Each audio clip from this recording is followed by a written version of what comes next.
ওইখানে এই ঘটনাটা আসে। আজকে উনি বললেন যে আজকে তো কি হলো, আজকে কি হলো, মানে হচ্ছে যে এটা যে একটা ডক্টর ইউনূসকে চপটাঘাত করা হলো, একটা থাপ্পড় দেওয়া হলো কষিয়ে, সেটার কথা উনি রেফারেন্স দিচ্ছিলেন যে প্রধানমন্ত্রীর সঙ্গে উনি যে আজকে একসঙ্গে নামাজ পড়লেন, এবং এই দৃশ্য যে ইউনূসের অসহ্য লাগছে সেটাই উনি রেফারেন্স দিয়ে দিলেন আর কি। আমি আমি এই এই এই কথাটা আমারও ভালো লেগেছে। পরবর্তীতে আমি দেখলাম যে এটা সোশ্যাল মিডিয়াতেও খুব প্রচার হচ্ছিল, যে রাষ্ট্রপতির সঙ্গে প্রধানমন্ত্রীর যে ছবিগুলো, এবং আমিও একটা স্ট্যাটাস দিয়েছিলাম আপনি যে রেফারেন্স দিলেন, এই জন্যই যে এই দৃশ্যগুলো তো আমরা আগেও দেখতে পেতাম, কিন্তু তো পেলাম না, ডক্টর ইউনূসের জন্যই পেলাম না। এই বাটপারটা নিজে যেটা বিশ্বাস করে করে না, সেটা মানুষকে করতে বলে। ছোট করে একটু জানতে চাই যে সিএসি বললেন যে আওয়ামী লীগকে নিষিদ্ধ করার বিষয়ে তার কোনো হাত ছিল না, সরকারের হুম। উপরে চাপে বা তাদের নির্দেশে করা হয়েছে। আপনি কি মনে করেন যে এখন আওয়ামী লীগের প্রতি বিএনপি সরকারের আচরণটি কেমন হওয়া উচিত? তাদের উপরে যে অফিসিয়ালি নিষেধাজ্ঞা দেওয়া আছে, এটা কি উইথড্র করা উচিত এই মুহূর্তে? এটি নির্ভর করছে আওয়ামী লীগের উপর। আমি মনে করি যে আওয়ামী লীগ বিএনপির মধ্যে একটা ব্যাকডোরে একটা আলাপ আলোচনার প্রয়োজন আছে।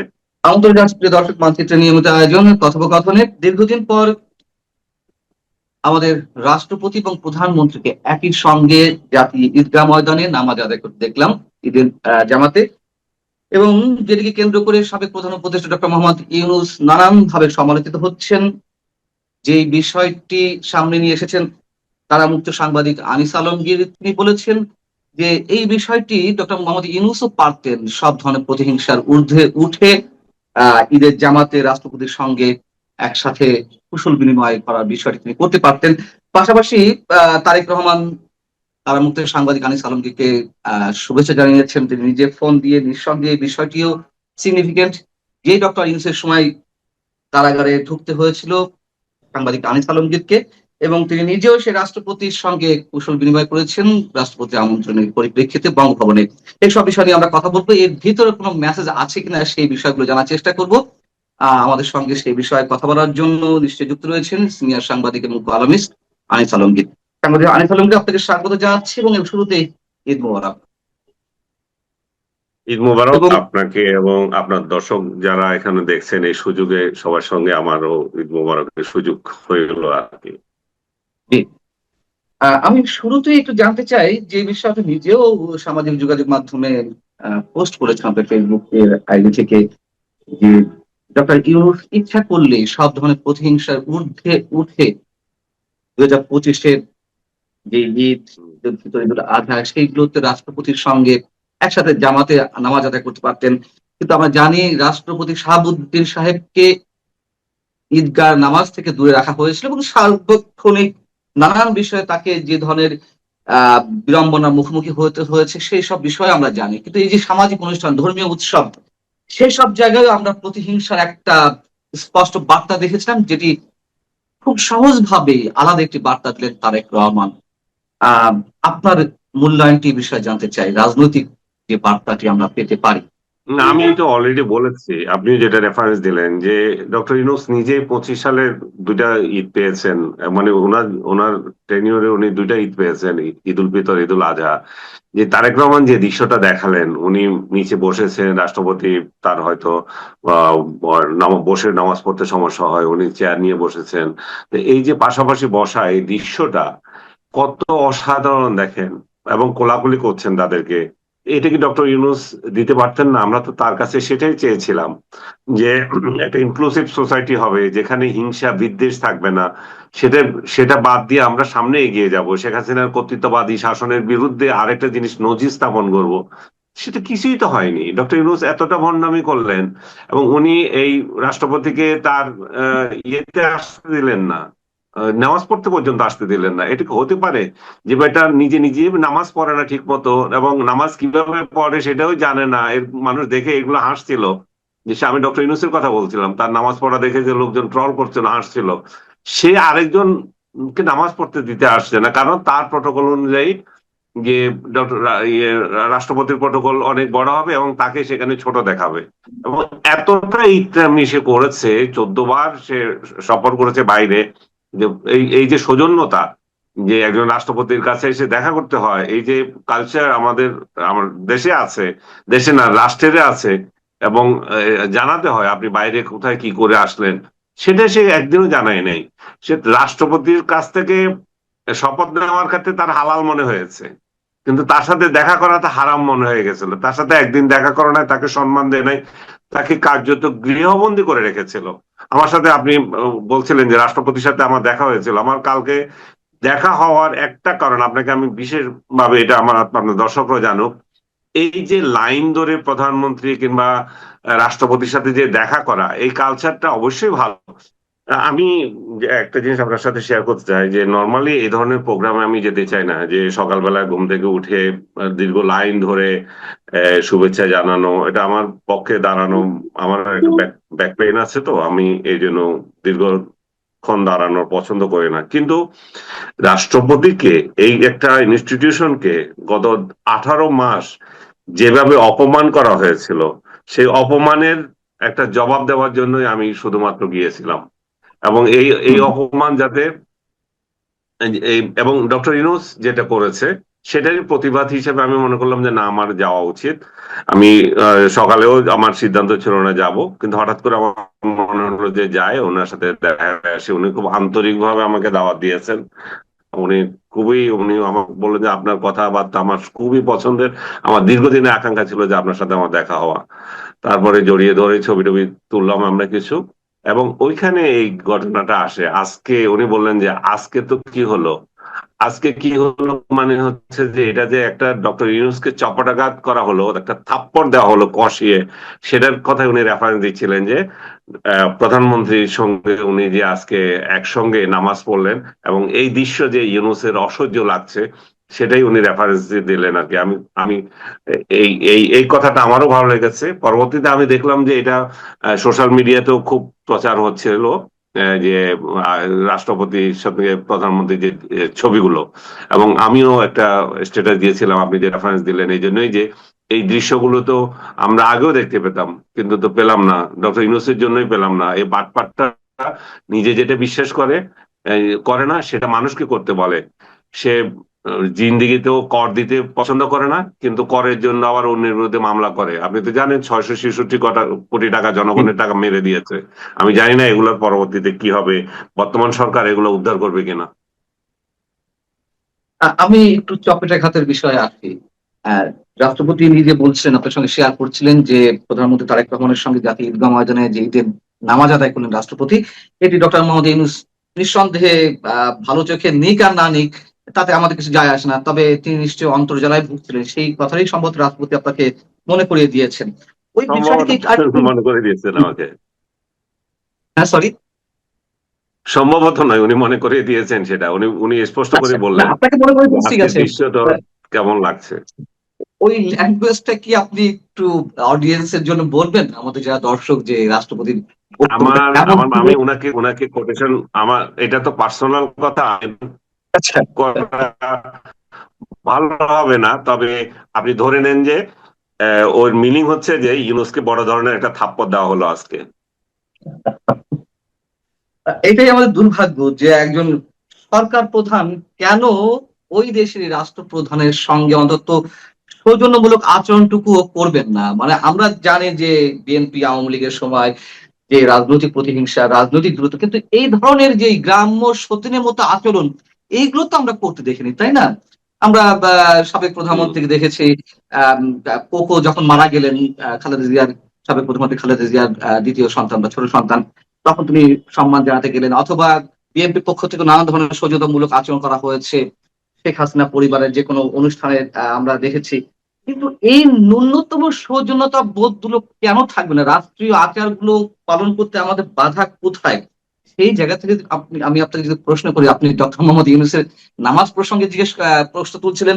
এটিও সামাজিক যোগাযোগ মাধ্যমে ভাইরাল হয়েছে যে তিনি আদৌ নামাজ পড়েছেন কিনা, নামাজ না পড়ে কি টুপি মাথায় দিয়ে প্রধানমন্ত্রী তারেক রহমানের সঙ্গে তিনি দেখা করতে গেছেন কিনা, সৌজন্য সাক্ষাৎ করেছেন কিনা। আমি ঘেটে ঘুটে অনেক দেখেছি গতকালে কিন্তু সে নামাজ আসলে কোথায় নামাজ পড়ছে কিনা পড়েছেন।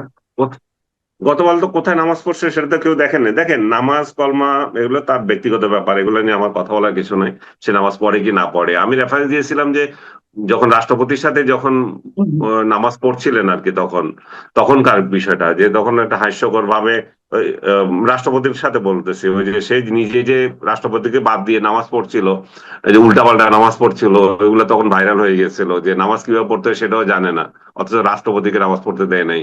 কালকে উনি কোথায় নামাজ পড়েছেন এটা তো কেউ দেখেন নাই, এবং উনি যদি নামাজ না পড়েও থাকেন, উনি ওনার এটা ওনার ব্যক্তিগত ব্যাপার, এটা নিয়ে আমার কথা বলার কিছু নাই। না, তবে সেটা নিয়ে হাস্যকর হচ্ছে যে আমারও কোনো আপত্তি নেই, কিন্তু উনি নামাজ যদি নাই পড়েন, উনি মাথায় টুপি দিয়ে কেন, ওইখানেই তো আপত্তি।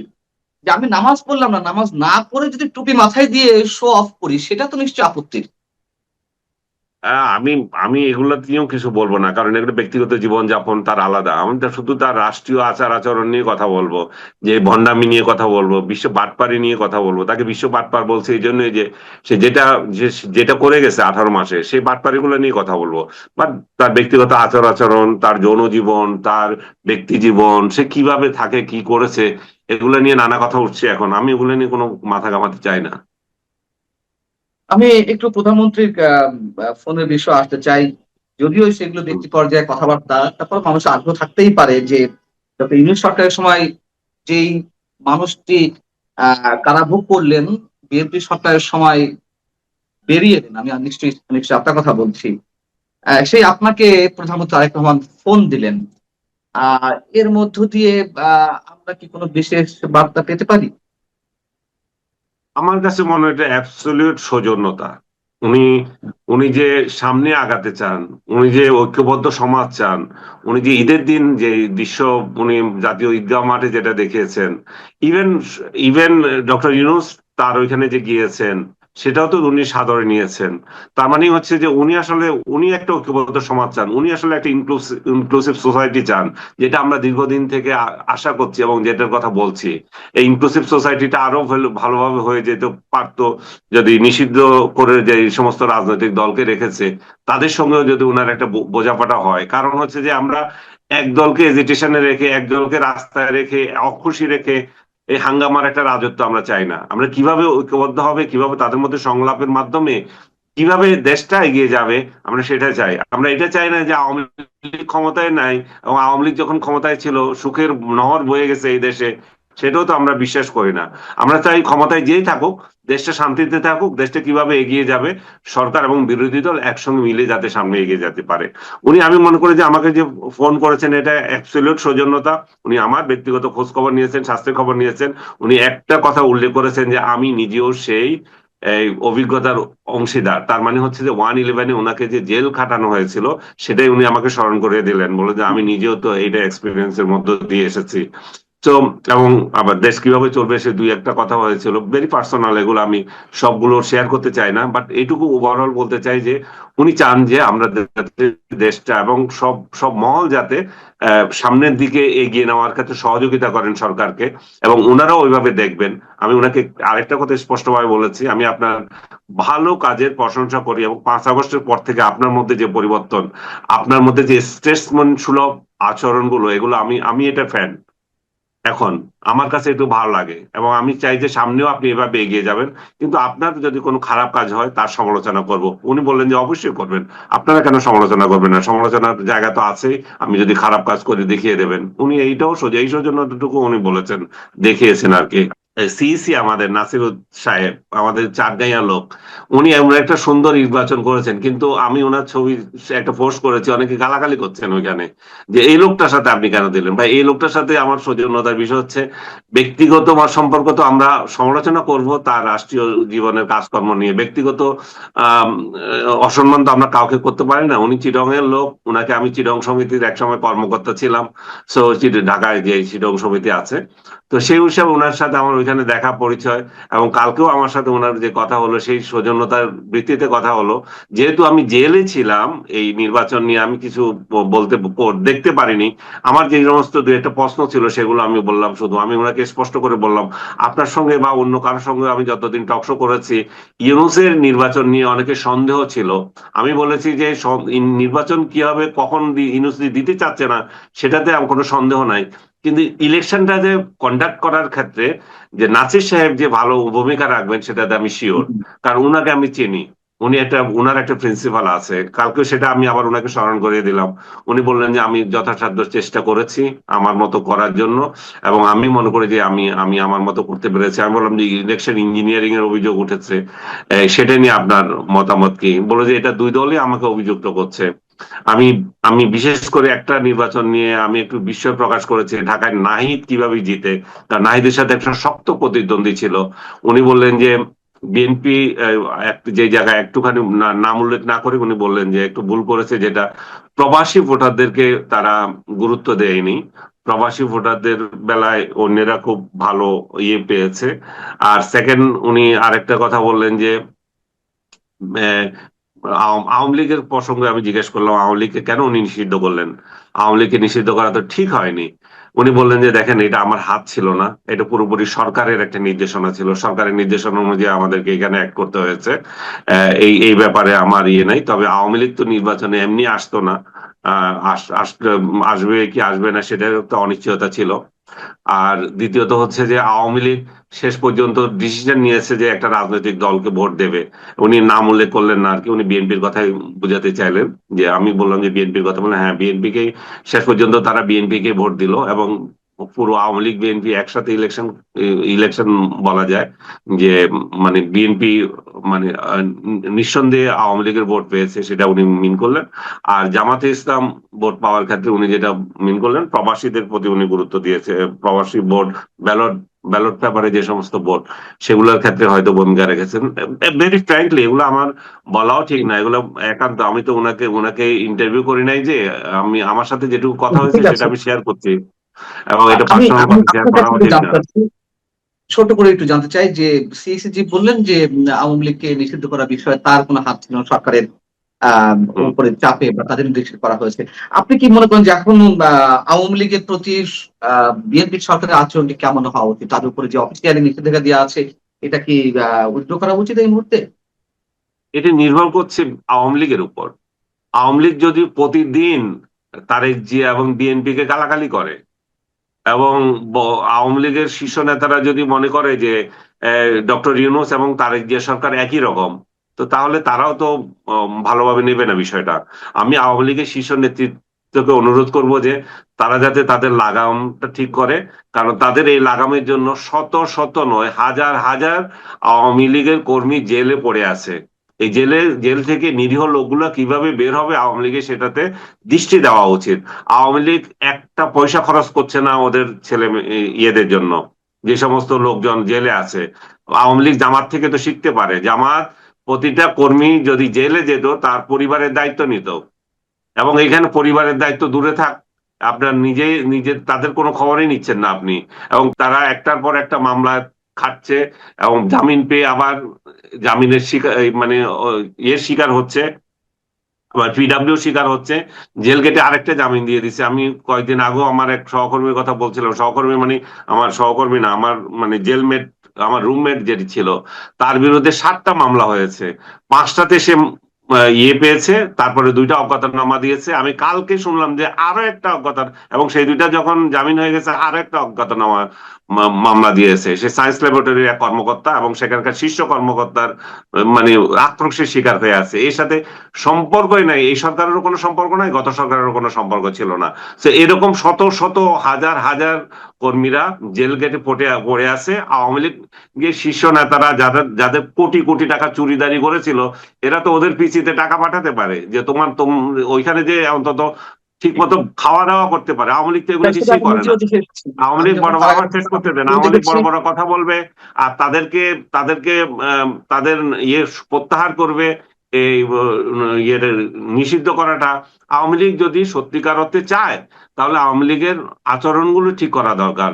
এই যে গালাগালির সংস্কৃতি থেকে বেরোতে হবে, এবং নিজেদের কর্মীদের নিজেরা যত্ন নিতে হবে। এবং সামনের নেতৃত্ব কিভাবে হবে, কিভাবে একটা তরুণ এবং প্রগ্রেসিভ দল হতে পারে এই দলটি, সেটা নিয়ে চিন্তা করতে হবে। পুরনো ঝঞ্ঝাট, পুরনো নেতৃত্ব, বাবা এমপি, ছেলেও এমপি, এই মেন্টালিটি গুলো ইয়ে করতে হবে। এখানে এখানে যে ইয়ে শাসন, যে এই মানে কি বলবো, পারিবারিক শাসনের দল, এটা থেকে বেরিয়ে তারেক জিয়া থেকে শিখতে বলেন ওনাদেরকে। তারেক জিয়া যেটা করেছে নিজের দলের নেতা কর্মীদের মানে নিজের ভূমিপুত্রদেরকে সামনে নিয়ে এসেছে, তরুণদেরকে সামনে নিয়ে এসেছে। আওয়ামী লীগে আপনি যান, এখন বুড়া ছাড়া আর কে আছে? প্রত্যেক জায়গায় প্রত্যেক জেলায় বুড়ারা নেতৃত্ব দিচ্ছে, ইয়াংরা কোনো পাত্তা পাচ্ছে না। এখন ইয়াং সৎ লোকদেরকে নেতৃত্বে আনতে হবে, পারিবারিক তন্ত্র এখান থেকে বাদ দিতে হবে। তাহলে এই এই দেশটা যেমন আগাবে, আওয়ামী লীগের যেমন কল্যাণ হবে, তেমন সরকারও তাদের প্রতি চিন্তা করতে পারে ভিন্নভাবে। আমরাও সেটা মনে করি, কিন্তু আমার প্রশ্ন এই জায়গা থেকেই যে এখনো আওয়ামী লীগের অসংখ্য নেতাকর্মী কারাগারে রয়েছেন, সাধারণ মানুষও কারাগারে রয়েছেন, যাদেরকে আওয়ামী লীগ বলে ট্রিট করা হচ্ছে, পদ পদবি দেওয়া হচ্ছে। এবং যে পিডব্লিউ মামলা আমি যে যেমন দেখে এসেছিলাম, আপনি যেমনটি দেখেছেন, এবং আমরা বের হয়ে আসার পরেও নানান ধরনের ভাবে খবর পাচ্ছি যে এখন পর্যন্ত সেই মানে পেন্ডিং ওয়ারেন্ট হিসেবে বিভিন্ন ধরনের মামলা যাচ্ছে। এই অবস্থা যখন দেশে বিরাজ করছে, তখন আমরা শুনছি যে আহ আমাদের স্থানীয় সরকার মন্ত্রী বা বিএনপি মহাসচিব মির্জা ফখরুল ইসলাম আলমগীর কিংবা অর্থমন্ত্রী আমির খসরু মোহাম্মদ চৌধুরী বলছেন যে পরিবর্তিত গণতান্ত্রিক অবস্থায় এইবার ঈদটা অনেক বেশি উপভোগ্য হয়েছে। কিন্তু আওয়ামী লীগের সময়, যেটা সত্য কথা, বিএনপি অসংখ্য নেতাকর্মী বনে বাদারে লুকিয়েছিলেন, জঙ্গলে লুকিয়েছিলেন, কারাগারের মধ্যে ছিলেন। তখন তো নিশ্চয়ই সবার জন্য ঈদটা সমানভাবে উপভোগ্য হয়নি। ঠিক এখনো নিশ্চয়ই আপনি যেটা দেখেছেন, আমি দেখেছি, অসংখ্য নেতাকর্মী জেলে রয়েছেন, বিদেশে পলাতক অবস্থা রয়েছে। আমি চোর বাটপারদের কথা বলছি না, যারা হাজার হাজার কোটি টাকা চুরি করছে তাদের কথা বলছি না, সাধারণ নেতাকর্মীদের কথা বলছি। অসংখ্য নিরীহ মানুষও কারাগারে রয়েছে, পালিয়ে বেড়াচ্ছেন। তো সেই জায়গা থেকে আপনি কি মির্জা ফখরুল ইসলাম আলমগীর বা অর্থমন্ত্রী আমির খসরু মাহমুদ চৌধুরীর কথার সঙ্গে একমত যে এবারে ঈদ সবাই একটু ভিন্নভাবে আনন্দ উপভোগ করছে? ওনারা ওনাদের দৃষ্টিকোণ থেকে তো ঠিকই আছেন, ওনারা তো ভিন্ন মজা পাচ্ছেন না, তারা ক্ষমতায় আছেন। তারা যে দীর্ঘ জীবন কারাভোগ করেছেন, তাদের নেতা কর্মীরা যে নির্যাতিত হয়েছিল, তাদের জন্য তো আলাদা পরিবেশ। অবশ্যই তারা তাদের ফিলিংস থেকে বলবে, আমার জন্য তো এটা আলাদা পরিবেশ। আমি জেলে ছিলাম, জেল থেকে বেরিয়ে এসে আমি আমার পরিবারের সাথে ঈদ করতে পেরেছি। কিন্তু অবশ্যই এর অন্য পিঠ তো আছে, যেটা যেটা বলছি আমরা, যে অনেকে এই সুযোগটা পায়নি। সেই সুযোগটা হয়তো উপলব্ধি হবে, এবং সেটা সেটা রিয়েলাইজ করার জন্য আওয়ামী লীগের নেতৃত্ব সেটা রেজ করতে হবে। এবং যে আমরাও আমাদেরও তো এরকম সুখ পাওয়ার অধিকার আছে, এবং আওয়ামী লীগও যথাযথ আচরণটা যাতে যাতে ঠিক হয়। এবং আমি আমি এই নিয়ে বিস্তারিত বলতে চাই না, আমি মনে করি যে আওয়ামী লীগ বিএনপির মধ্যে একটা ব্যাকডোরে একটা আলাপ আলোচনার প্রয়োজন আছে, এবং সেটা তারা কিভাবে করবে তারা জানে। এটা তাদেরকে পরামর্শ দেওয়ার আমার অধিকার নাই, এবং আমার অধিকার নাই না, আমি মনে করি যে তারা নিজেরা ভালো বুঝেন, তারা কি করবেন না করবেন, তাদের দল। আমি একটা শেষ উত্তরটা নিয়ে আমরা শেষ করব। আম, আবার একটু ডক্টর ইউনূস প্রসঙ্গে যেতে চাই। এই ঈদের সঙ্গে অবশ্যই এটি অনেক বেশি সম্পৃক্ত। ডক্টর ইউনূস সাহেব ক্ষমতা থাকাকালীন সময় বলেছেন, গত ঈদ উল ফিতর আগে বলেছিলেন যে এইবার ঈদ না হলেও আগামী ঈদে বাংলাদেশে আশ্রিত আশ্রিত রোহিঙ্গারা তার নিজ মাতৃভূমিতে ফিরে যাবেন। আমরা দেখেছি তিনি যা বলেছেন, তিনি এবং তার প্রেস সচিব মিস্টার শফিকুল আলম যা যা বলেছেন একেবারে উল্টা। এবং এত বড় একটি বিষয়ও এই ধরনের মন্তব্য করেছিলেন, তখনও অনেকে হাসাহাসি করেছিলেন, অনেকে ক্ষোভ ঝেড়েছিলেন যে এটা কিভাবে সম্ভব, তিনি আসলে প্রতারণা আশ্রয় নিচ্ছেন কিনা। এবং সেটি সত্য প্রমাণিত হয়েছে। একজন রোহিঙ্গাও ফিরে যাননি, বরং তার সময় 1.5 থেকে 2 লাখ রোহিঙ্গা নতুন করে দেশে ফিরেছেন। এ বিষয়ে আপনার কোনো মন্তব্য?